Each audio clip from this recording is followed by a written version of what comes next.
تو رمضان آنے سے پہلے اگر ہم اس کی تیاری کر لیں گے تو اس مہمان کی انشاءاللہ قدر ہوگی، اور عزت دار انسان کو اگر عزت دی جائے تو وہ اس کا بدلہ ضرور دیتا ہے۔ دو قسم کے لوگ ہوتے ہیں نا، ایک احسان فراموش ہوتے ہیں اور ایک وہ ہوتے ہیں جو تھوڑے سے احسان کا بدلہ بھی بہت زیادہ دیتے ہیں۔ احسان فراموش، آپ احسان کرتے رہیں، ان کی صحت پہ کوئی فرق نہیں پڑتا۔ تو رمضان ایک ایسا مہمان ہے جو احسان فراموش نہیں ہے، بلکہ آپ اگر اس کو عزت دیں گے، اس کا احترام کریں گے، اس کا اکرام کریں گے تو آپ کو بہت نواز کے جائے گا۔ آپ اگر بعض مہمان ہے نا سادہ چائے پلائیں گے تو وہ آپ کو دودھ پتی پلائے گا، آپ اسے انڈے والا برگر کھلائیں گے تو وہ آپ کو پیزا کھلائے گا۔ کچھ مہمان ایسے ہوتے ہیں، آپ اگر اسے بغیر بوٹی کی بریانی کھلائیں گے تو وہ آپ کو گوشت والی بریانی کھلائے گا۔ رمضان ایک ایسا مہمان ہے جو تھوڑا سا اکرام کرنے پر بھی آپ کو بہت زیادہ نوازتا ہے، تھوڑا نہیں نوازتا۔ لیکن رمضان کی جو نوازشیں ہیں، رمضان کے جو تحفے ہیں، جو رمضان آپ کو گفٹ دے گا، اگر آپ اس کو عزت دیں گے تو وہ اس کا گفٹ ہونا ان لوگوں کی سمجھ میں آتا ہے جن کا آخرت پر ایمان ہو۔ نبی صلی اللہ علیہ وسلم سے صحابی نے پوچھا بہترین صدقہ بولو بھائی کون سا؟ تو آپ نے فرمایا بہترین صدقہ یہ ہے تأمل الغنا وتخشى الفقر۔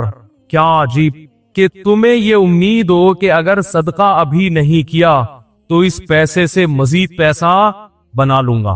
دیکھو وہ پیسہ جس سے آپ کو یہ امید ہو کہ مزید پیسہ بنا سکتا ہوں، اس پیسے سے زیادہ محبت ہوتی ہے نا۔ وہ پیسہ جو پڑا ہوا ہے آپ کو پتا ہے کھا پی کے کیا ہو جائے گا، ختم تو ہونا ہی ہے، تو چلو اس میں سے کچھ فلاں کو دے دو، بیوہ کو دے دو، فلاں کو دے دو۔ دونوں میں کون سے پیسے سے محبت زیادہ ہوتی ہے؟ دوسرے والے سے، پہلے والے سے؟ بولو نا، پہلے والے سے، کیونکہ یہ پیسہ تو آپ کو پتا ہے ویسے ہی ختم ہو جائے گا کھا پی کے، بزنس تو کرنا نہیں ہے، تو تھوڑا سا یار پڑوسیوں کو بھی دے دو، یار اس میں تھوڑا سا فلاں کو بھی دے دو، صحیح ہے نا؟ 4 پراٹھے کھانے تھے، 3 کھا لو، ایک کسی اور کو کھلا دو۔ ایک پیسہ وہ ہوتا ہے جس میں آپ کو غنا کی امید کی، یہ مجھے مالدار بنا دے گا۔ اور دوسری بات، ایک پیسہ وہ ہے جس میں آپ کو بتایا کہ خرچ کروں گا، انویسٹ کروں گا تو اور پیسے والا ہو جاؤں گا، انویسٹ نہیں کروں گا تو غریب نہیں ہوں گا، کم از کم اتنا ہی رہوں گا۔ ایک یہ پیسہ ہے۔ دوسرا پیسہ یہ ہے کہ آپ کو بتایا انویسٹ کیا تو اور مالدار، نہیں کیا تو غریب۔ اس پیسے سے محبت تو اور زیادہ ہوتی ہے کہ نہیں ہوتی؟ تو آپ نے فرمایا جو پیسہ اس کنڈیشن میں تمہارے پاس ہو کہ تأمل الغنا، تمہیں امید ہے کہ نہیں کیا تو اور پیسہ آ جائے گا، کر دیا تو اس سے بھی بدتر حالت ہو جائے گی، فرمایا اس پیسے میں سے اللہ کی راہ میں صدقہ کرنا یہ سب سے بہترین صدقہ ہے۔ نہ سمجھ میں نہیں آ رہی میرا خیال ہے بھائی، کیونکہ یہ جب روکڑا خرچ کرو گے تو دل سے پیسے کی محبت نکلے گی۔ اللہ نے قرآن مجید میں جو صدقات و خیرات کی ترغیب دی ہے نا، اس ترغیب کا مقصد صرف غریبوں کو پیٹ بھرنا نہیں ہے، اس کا مقصد قرآن مجید نے ایک یہ بھی بتایا ہے کہ جو لوگ اللہ کی راہ میں مال خرچ کرتے ہیں اپنی اصلاح کے لیے، سورہ آل عمران میں اپنے دل سے پیسے کی محبت نکالنے کے لیے ان کو بھی خوشخبری دے دیں اجر عظیم کی۔ تو پیسہ خرچ کرنے کا مقصد صرف دوسرے سے مدد نہیں ہوتی، بلکہ اپنے دل سے دولت کی محبت نکالنا بھی ہوتا ہے۔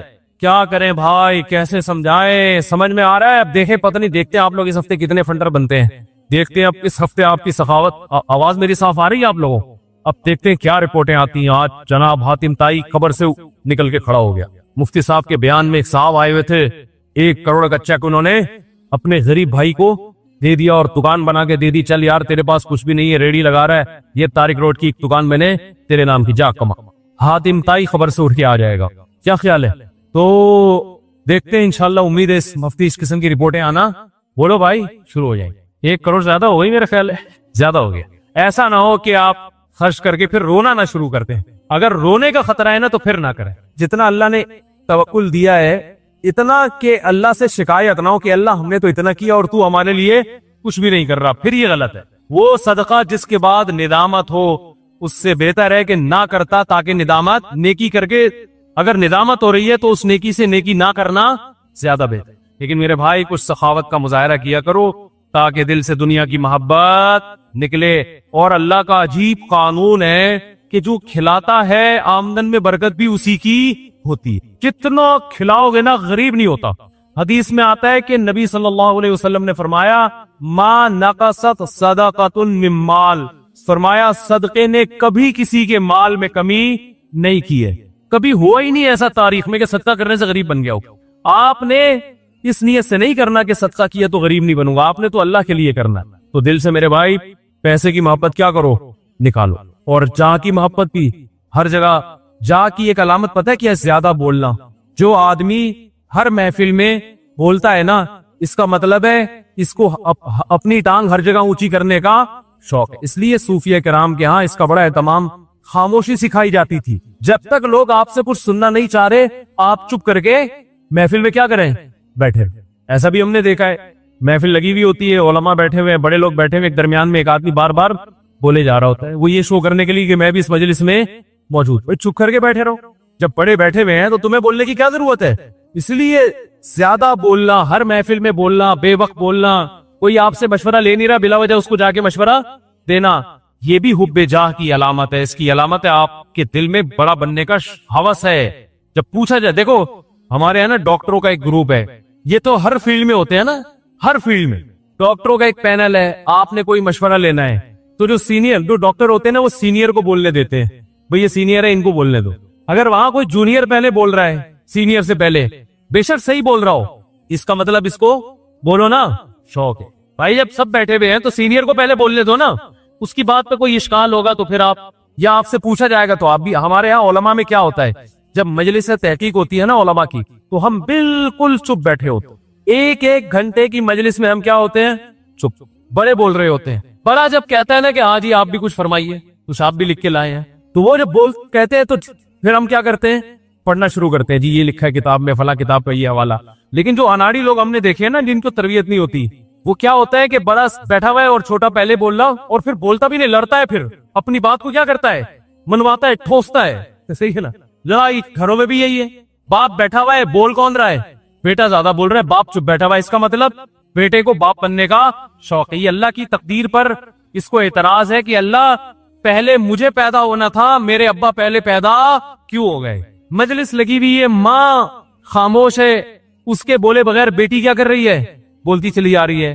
اس کا مطلب بیٹی اللہ کی تقدیر پہ راضی نہیں ہے. وہ اللہ سے بزبان حال کہہ رہی ہے اے اللہ مجھے پہلے پیدا ہونا چاہیے تھا، میری اماں کو تو نے مجھ سے پہلے پیدا کیوں کیا. ارے خاندانی لوگوں کی علامتیں ہوتی ہیں یہ. تو اللہ تعالیٰ سے دعا کرو اللہ ہمارے دل کو جاہ کی محبت اور پیسے کی محبت سے پاک کرے. اور اس کا چھوٹا سا ایک عمل بھی بتا دیتا ہوں. صوفیہ کرام نا خانقاہوں میں ایک ذکر کرواتے ہیں، اس کا بڑا فائدہ ہوتا ہے، لیکن وہ آپ خود سے نہ کریں، کسی شیخ سے باقاعدہ اصلاحی تعلق قائم کر کے اس سے سیکھیں. وہ میں نے 27ویں رات کو جو ختم قرآن تھا نا اس کو بھی بتایا تھا. ایک ذکر بتایا جاتا ہے لا الہ الا اللہ. رات کو باوضو ہو کے قبلہ رخ آلتی پالتی مار کے چار زانو انسان بیٹھے قبلے کی طرف اور کیا کرے، لا الہ میں گردن کو یہاں لے کر گئے. لا الہ میں کیا کیا، گردن کو یہاں. اور یہ تصور کرنے دل سے اللہ کے علاوہ سب کچھ نکل رہا ہے. بار بار جائے گا نا اکاؤنٹ میں اتنے پیسے پڑے ہوئے ہیں، اتنے ہو گئے، اب اس بزنس میں اور اضافہ ہو تو کیا ہو گئے، ڈبل. تو دل میں کیا کرنا ہے، لا الہ. اس پیسے کو اکاؤنٹ سے کیا کرو، دل کے اکاؤنٹ سے نکالو. بولو وہ وہاں ہے، یہ دل میں نہیں ہونے چاہیے. لا الہ نکال، ہر چیز نکالی. کوئی مردار کی محبت ہے، عشق مجازی ہے، وہ بھی لا الہ کے بعد کیا کیا، الا اللہ میں گردن واپس لے کر آئے اور زور سے زر پہ ضرب ماری، ایک چوٹ ماری، الا اللہ زور سے نا، الا اللہ. اس میں کیا ہے، صرف کون ہے، اللہ. اس ذکر کا بڑا فائدہ ہوتا ہے. یہ سنت سے ثابت نہیں ہے، لہذا اس کو سنت سمجھنا بدعت ہے. یہ ایک صوفیہ کرام نے نا ایک ٹریننگ کروائی ہے، ایک پریکٹس کروائی ہے بطور علاج کے. تو علاج کے لیے ثبوت کی ضرورت نہیں ہوتی. سمجھ رہے ہو کہ نہیں سمجھ رہے؟ لیکن خود سے یہ کام نہ کریں، کسی سے اصلاحی تعلق ہے وہ بتاتے ہیں. تو اس ذکر کا بڑا فائدہ ہوتا ہے کہ رات کو بیٹھ کے لا الہ الا اللہ، لا الہ الا اللہ. ہمارے حضرت تو بہت زیادہ کیا کرتے تھے، اور پھر شعر بھی پڑھا کرتے تھے کہ وہ کیا ہے، شعر بھی ذہن سے نکل گیا. وہ کیا ہے بھائی، ویرانی دل، نہ ویرانی یہ دل کیوں کرنا بنے، اٹھ کر پچھلی راتوں میں کچھ تیر لگائے جاتے ہیں. اللہ کی محبت کے تیر جب دل میں لگائے جاتے ہیں تو دل کی ویرانی کیوں نہیں ختم ہوگی بھائی. اجڑا ہوا دل اللہ کی محبت سے آباد ہو جائے گا. تو یہ